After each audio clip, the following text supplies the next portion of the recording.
कि बिहार से एक आदमी 500 रुपए की टिकट लेता है, दिल्ली में आता है, अस्पताल में 5 लाख रुपए का ऑपरेशन फ्री में करा के वापस चला जाता है। बिहार में चुनावी मौसम से बड़ी तेज सियासी गर्मी निकल रही है और इसका परिणाम ये हो रहा है कि चुनावी मेंढक भी पूरी तैयारी के साथ बिहार चुनाव में कूद चुके हैं।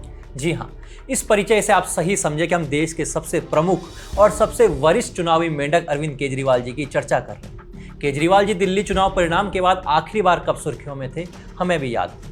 आपने भी कहीं ना कहीं वो नौटंकी मिस तो की ही होगी। तो लीजिए, अब बिहार चुनाव में आपका ये इंतजार भी खत्म हो गया है। नमस्कार, मैं अभिषेक, आप देख रहे हैं द पैम। दोस्तों, ताज़ा खबर ये है कि आम आदमी पार्टी ने बिहार विधानसभा चुनाव के लिए अब तक अपने 99 उम्मीदवारों की घोषणा कर दी। ये घोषणा बिहार में आईबी के सर्वे के बाद की है, इंटेलिजेंस ब्यूरो नहीं। ये आम आदमी पार्टी वाला आईबी है, यानी इन हाउस बकैत, जिसके प्रमुख है संजय सिंह। खैर, इसी के साथ केजरीवाल ने 20 उन स्टार प्रचारक की लिस्ट भी जारी कर दी है जो इस बिहार चुनाव में आम आदमी पार्टी की लुटिया डुबोएंगे।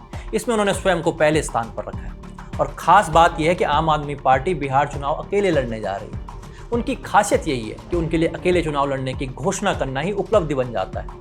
पार्टी का अकेले चुनाव लड़ने का मतलब होता है कि अकेले ही जमानत जब्त करवाना। इससे पहले हरियाणा, उत्तराखंड, राजस्थान, उत्तर प्रदेश, गोवा और गुजरात, हिमाचल प्रदेश में भी आम आदमी पार्टी इस ऐतिहासिक उपलब्धि को हासिल कर चुकी है।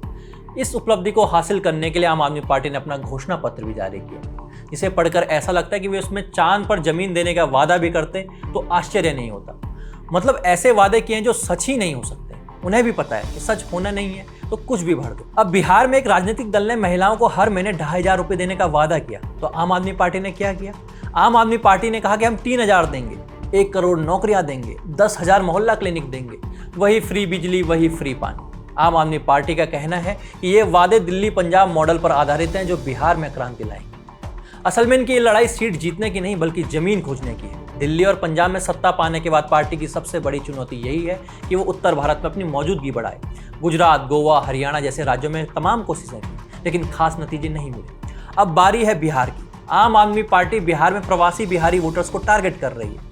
आम आदमी पार्टी को उम्मीद है कि दिल्ली में रहने वाले बिहारी गांव जाकर उन्हें वोट दे सकते हैं। इससे संगठन को भी थोड़ा बहुत मजबूती मिलेगी। लेकिन सवाल तो ये है कि बिहार के लोग केजरीवाल को वोट देंगे क्यों? क्या इसलिए कि दिल्ली में केजरीवाल बिहारियों के प्रति नफरत फैलाते हैं?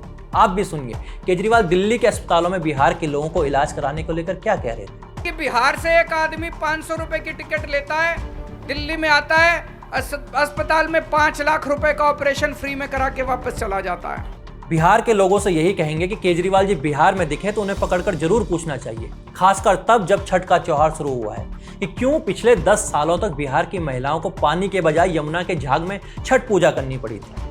क्यों कोविड के समय इन्हीं बिहार के लोगों को केजरीवाल और सिसोदिया ने मिलकर बसों में भर भर कर गाजीपुर में यूपी बॉर्डर पर छोड़ दिया था। आज चुनाव आया तो चले आए बिहार। किस लिए? 243 सीटों पर टिकट बेचने के लिए? ऐसा हम नहीं कह रहे, बल्कि आम आदमी पार्टी पर आरोप यही लगते रहे। अब हो सकता है इसी चक्कर में सांसद संजय सिंह कुछ महीने पहले खान सर से मिल रहे थे। कहा नहीं जा सकता, चर्चा कुछ भी है। चर्चा तो ये भी है कि बिहार में मनीष सिसोदिया को मुख्यमंत्री के तौर पर प्रोजेक्ट किया जा रहा है। आम आदमी पार्टी के इंटरनल सर्वे में केजरीवाल और सिसोदिया फैमिली ने डिसाइड किया कि मनीष सिसोदिया की शराब घोटाले से जुड़ी छवि बिहार के कुछ इलाकों में पार्टी को फायदा दे सकती है, तो वे ही चुनावी अभियान को लीड करेंगे। लेकिन दोस्तों, मुझे लगता है कि आम आदमी पार्टी को संजय सिंह के विकल्प की ओर जाना चाहिए था।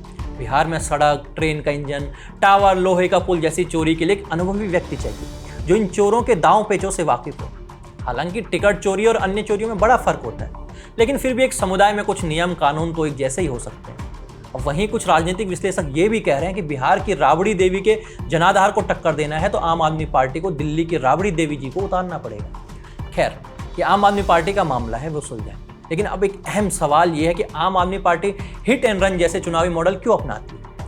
ठीक है, आम आदमी पार्टी एक राजनीतिक दल है, पूरे भारत में उसे चुनाव लड़ने का अधिकार है, लेकिन ऐसा क्यों है कि आम आदमी पार्टी चुनावी महीनों में किसी राज्य को प्रयोगशाला की तरह इस्तेमाल करती है और चुनाव खत्म होते ही टूरिस्ट की तरह सामान पैक कर निकल जाती है, फिर अगले 5 साल झांक कर भी नहीं देखते हैं। हिमाचल प्रदेश, उत्तराखंड, राजस्थान, इन सभी राज्यों में आम आदमी पार्टी ने यही मॉडल तो अपनाया। चुनाव के बाद जनता के मुद्दों को लेकर ऐसी सक्रियता दिखती ही नहीं जैसे चुनाव में दिखती है, और अब बिहार में भी केजरीवाल यही करेंगे। और शायद यही वजह है कि बिहार में आम आदमी पार्टी को लेकर कोई उत्साह नहीं है।